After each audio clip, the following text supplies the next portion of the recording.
ফের আসানসোলে জাতীয় সড়ক সংলগ্ন এথরা আন্ডারপাসে ধস।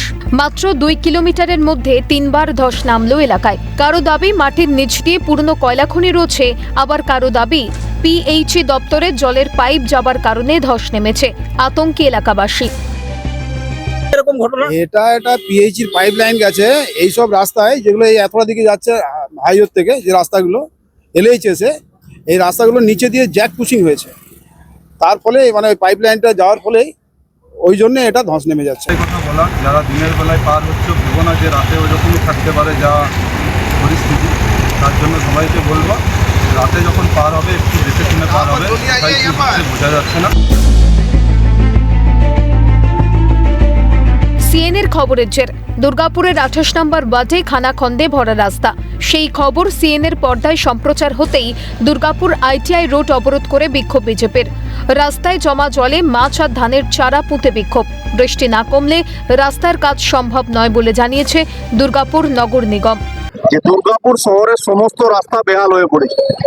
আমরা চাই বিফোর দুর্গাপুজো, সামনে আমাদের শারদোৎসব, দুর্গাপুজোর প্রাক্কালে দুর্গাপুর শহরের সমস্ত রাস্তা যাতে অবিলম্বে নতুন করে তৈরি করা হয়।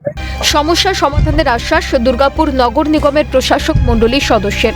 কিছু কিছু জায়গা থাকছে, টেকনিক্যাল সমস্যা থাকছে, কিন্তু আমাদের নজর আছে, আমরা চেষ্টা করছি ওটা করে নেওয়ার। কোথাও না মানুষকে স্যাক্রিফাইস করতে হয় বা মানুষকে হেকাল না হতে হয়, সমস্যা না পড়ে, এটা দিক দিয়ে আমাদের নজর কিন্তু সবসময় থাকে। সংস্কারের কয়েক মাসের মধ্যেই বেহাল রাস্তা, নিম্নমানের সামগ্রী দিয়ে রাস্তা তৈরির অভিযোগ, ভোগান্তিতে বাসিন্দারা।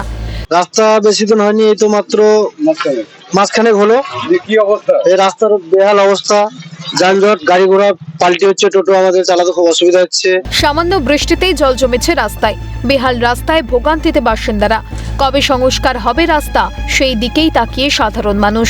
তৃণাঞ্জন চট্টোপাধ্যায়, রাজেশ সেনগুপ্ত, ভোলানাথ চক্রবর্তীর রিপোর্ট, ক্যালকাটা নিউজ।